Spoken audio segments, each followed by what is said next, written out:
Good afternoon. How you doing, Kevin? I'm good. How you doing, Tony? Good, good. So I am honored to have Kevin Reese with me today. And I've asked Kevin to share a little bit about his story and the impact felony murder has had on his life personally, in his young world, and what that looks like. So if you'd be willing to share that with us, Kevin, I'd appreciate it. Okay, thank you. First, yeah, I'm Kevin Reese, and felony murder is something that I slept with every day for 15 years. It was the paperwork that was in my bin, under my bed while I was in prison for 15 years. And from my community, I never even heard of something called felony murder. I was arrested in 2005. I was charged in 2005. I had never even heard of felony murder, or this law that was called felony murder.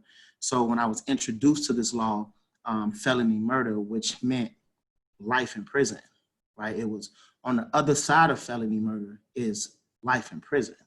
To say that it was a horrible day would be an understatement. I was 18 years old in Hennepin County Jail in the segregation unit, completely isolated. I got the paperwork about 3 o'clock in the morning. They slid the paperwork under my door at like 3 a.m. in the morning, saying that I'm being charged with this thing called felony murder. At first, I'm thinking it's like a lower degree of felony murder because, you know, as we'll get deep into it, felony murder is saying it doesn't mean that I committed the crime. It was known, it was fact that I didn't pull the trigger or commit the crime. So originally, when I got the paperwork, I'm thinking, okay, this must be some, you know, lower form of like, you know, I'm thinking it's like in the family of like manslaughter or something like that. And then I went on to read further, and no, felony murder is first degree murder with a penalty, life in prison. Sitting here at 33 years old, I'm able to say, oh, I was resilient through that. But at my 18-year-old brain, sitting in the county jail with a public defender, fighting for felony murder, and there was no one there to interpret like the law for me or read the language of the law. Because of course I'm thinking this is a mistake. This is not right. Let me talk to my attorney. This has to be a typo. This is not even a real thing. This has to be a typo. And no, it was not a typo. Hennepin County, the DA had charged me with felony murder, which was first degree murder. And it was like, okay, 18-year-old kid without a lawyer, let's play ball. So felony murder impacted my life in that way where I had two choices. My choice was either go to trial.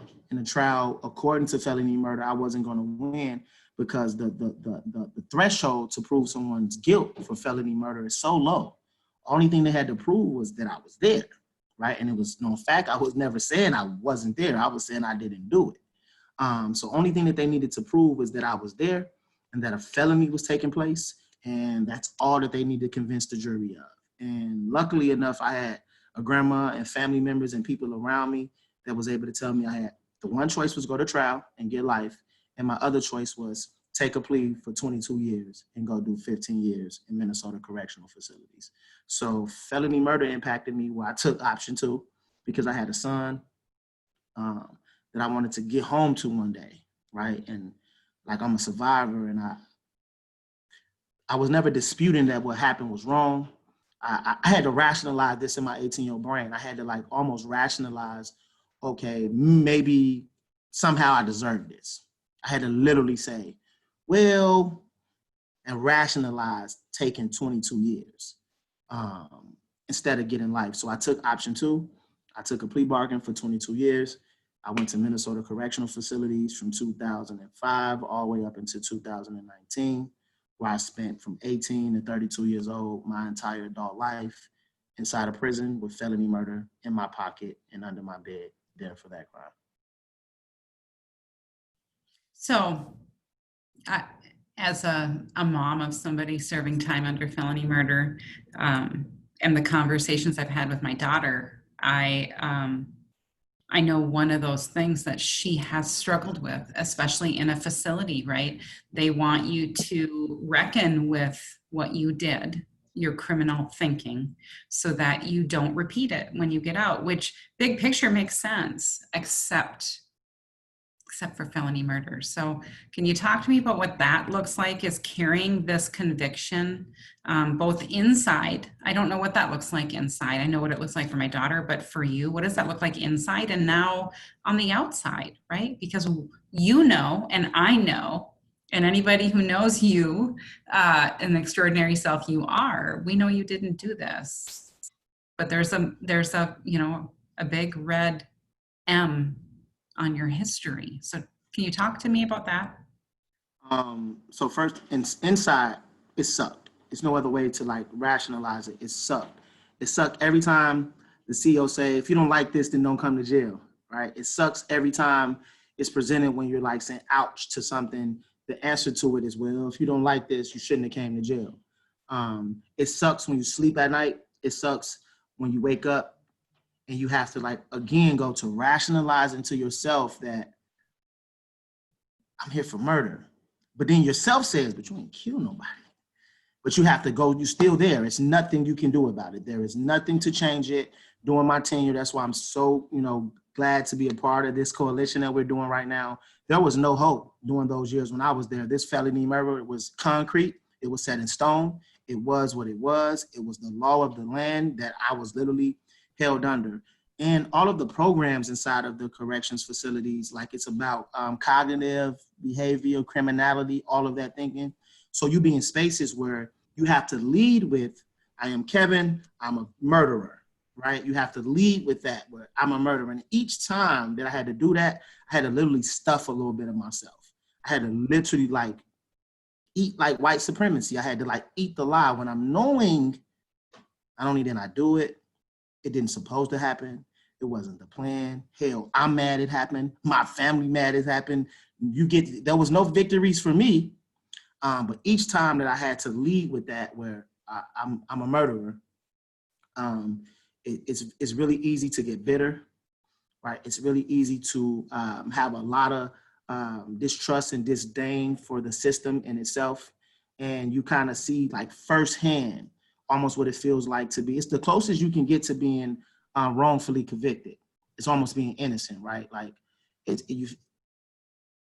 as close as you can get. You feel very much like I'm actually wrongfully convicted and I'm actually here for something I didn't do.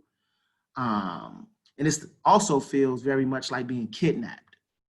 It feels very much like being kidnapped because the crime, like what you did and why you're there, there's a disconnect, right? It becomes a disconnect between like this punishment no longer like makes sense to your spirit. So now like my spirit can't, like after 6-7 years, my spirit can no longer rationalize it, right? Like as my son is getting older, as transitions and changes in my family steady happening, as I'm getting older, my peers is getting older, all of my college years, all of my developmental years, all of those years, all of my 20s, I said in there, all of my 20s, having to have to like rationalize while I'm here, when my body is saying, but I'm innocent and I didn't do that. So each time you look at your paperwork and it says the big red M, murder on there, you cringe. I'm really here for murder. I'm really here for murder. Each time you meet with your case manager, they're meeting with a murderer. So they're talking to you and giving you instructions and, handling you as such as a murderer. Every time you go into another program, you're handled as a murderer. Also inside of the place, there are certain programs that you're not even able to get into because you have a murder, right? Or you have too much time. So while in prison, some of the college courses, right? Like during those developmental years when I was 21, 22, 23, I couldn't take none of the college courses. Why? Because I was convicted of murder and I had too much time. But I was sitting there as a whole 21, 22-year-old kid, just like everyone else, who wanted to have an opportunity. Well, hell, I'm here. At least can I go to school? And no, inside of there, because your paperwork says this, you're not even welcome into those spaces.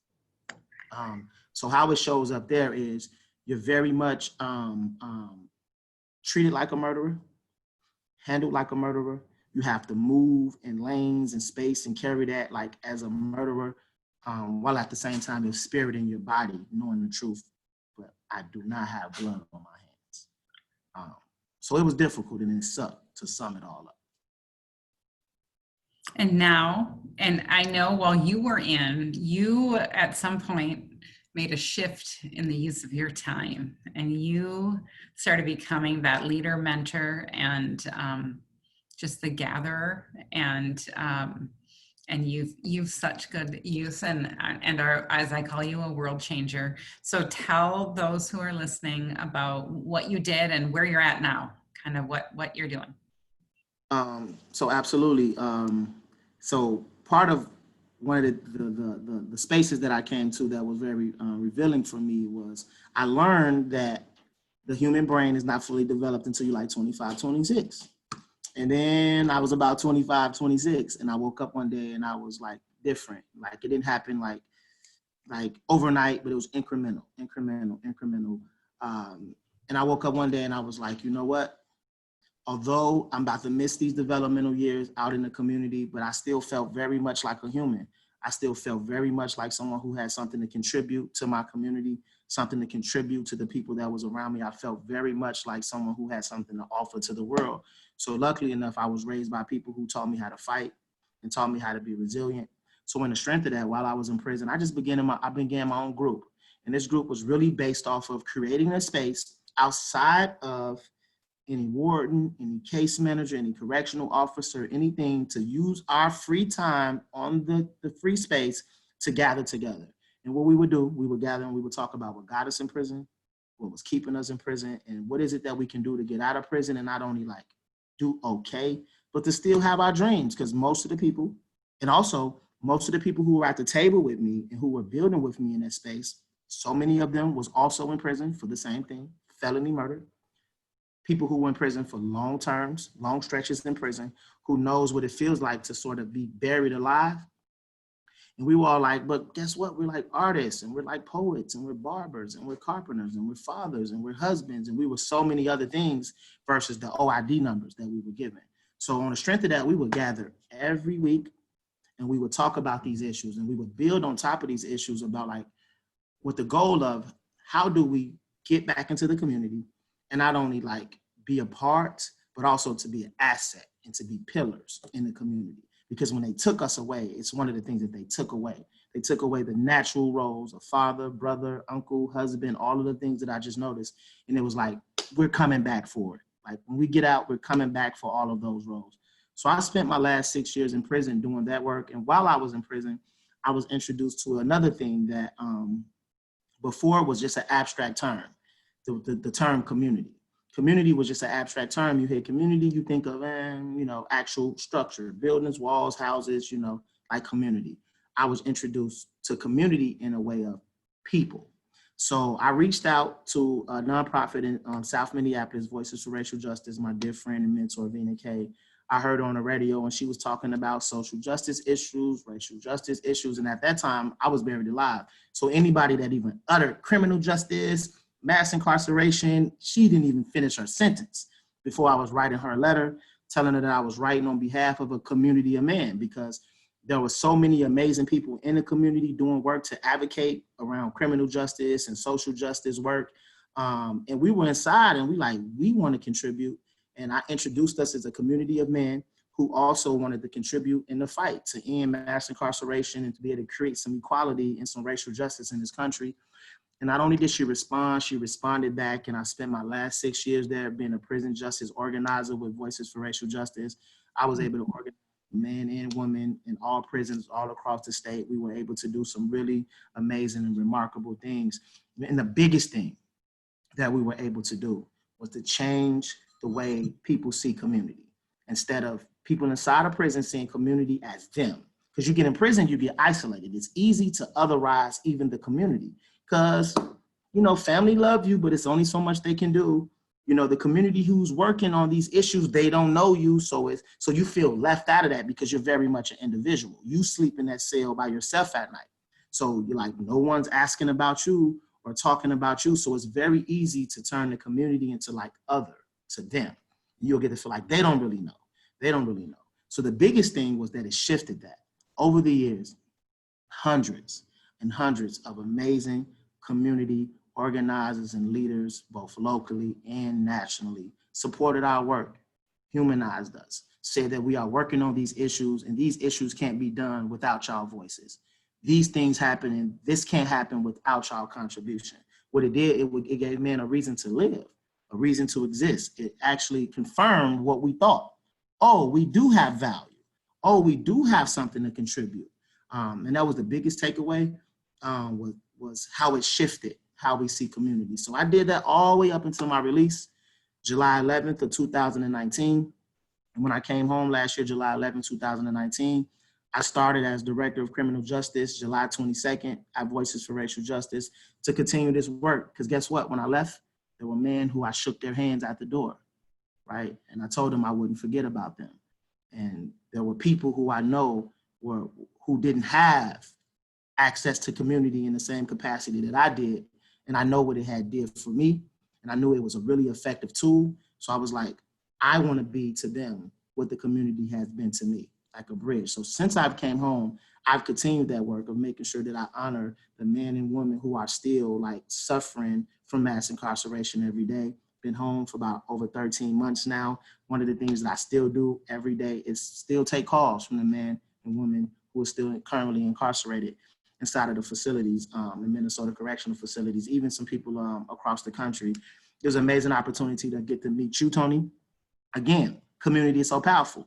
Didn't know that the felony murder, that there was a coalition working on this powerful work through community. I was in the space and had an opportunity to meet you. And of course it was like, oh, you talking felony murder? You were talking my talk. Because I had met no one who were like specifically focused on this particular law. And it was a law that I had buried because it was just so hurtful and harmful. And I didn't even know where to begin to like fight something like this. So I want to salute you and commend you for like the amazing work that you're doing to like hold this. Because even me, Mr. Social Justice Warrior Fighter, even me felt like felony murder was just even too big for even me, because that's how heavy the weight of it was while I was doing that time incarcerated. So I still work there at Voices for Racial Justice as Director of Criminal Justice. And I've started my own consulting group, Until We Are All Free. Until We Are All Free is really the manifestation of all of that work that I did while in prison. You know, it speaks for itself. It's the daily reminder that I give myself that I am free, but my freedom is literally on the backs of so many other people who deserve their freedom just as much as me, who are connected to families just like me, who would like to contribute to the community just like me, who have stuff to offer to the world just like me, but we have them locked in cages. So Until We Are All Free is literally focused on them, making sure that we are creating a platform for them, for one, for their voices to be heard, and for two, to create an opportunity for them to not only transcend and transform that space, but to still have an opportunity to live in their dreams. When you go to prison, they give you a whole list of stuff you can't do and stuff you can't be no more, right? Until we all free, we don't believe in that. We believe everything is still possible. We still believe that the dreams of your childhood is still possible for you. And we're dedicated to making sure that these men and women have the economic and social capital that they need to be able to come home and do this amazing work. And it's what I do every day. Amazing. It's amazing. It's an honor to know you, Kevin. So if anybody's watching this and listening to this, how can they want to know more about Until We Are Free and support the cause? Is there a website or a Facebook page, or where can they go to find out more and to donate and to invest? Oh, for sure. Thank you, Tony. Yes, you can find me at untilweareallfree.com, or you can email me at kevin@uwaaf.com. We have a Facebook page, Until We Are All Free. There's an Instagram page, Until We Are All Free. We're very local here in Minneapolis. If you're here, get at us. If you're not, abroad, we can't do this work alone. And what we are doing, we are creating a space that never existed before. And of course, the powers that be who thought it was okay to send, generations of men and women inside a prison don't necessarily want this space to exist.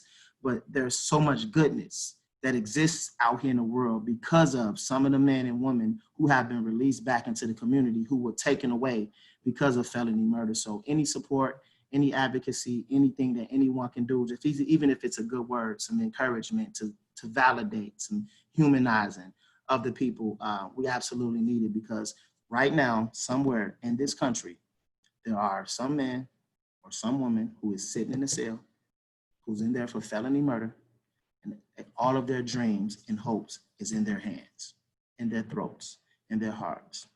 And In Minnesota, we have 473 of them. 473. and we can't forget about them. So No. each space that you go to, make sure that you account for all the bodies who's there, recognize all of the bodies who is there, and always take a moment to take a step back and account for all the bodies who's not. All of the people who is locked in cages, all of that human capital that we have locked in cages. So definitely contact us. I'm down to roll up my sleeves and fight with anybody who's trying to fight. We got a lot of people that we need home. And I need the brothers and sisters home with me to help us continue to do this fight, for sure. Yes, amen to that. Well, thank you, Kevin, for taking this time. I appreciate it. And I look forward to the work we're going to do ahead. We're going to bring these people home. We're We're going to changing. bring them home, for sure. Thank you, Tony, as well. Thank you for all your work and everyone who's working on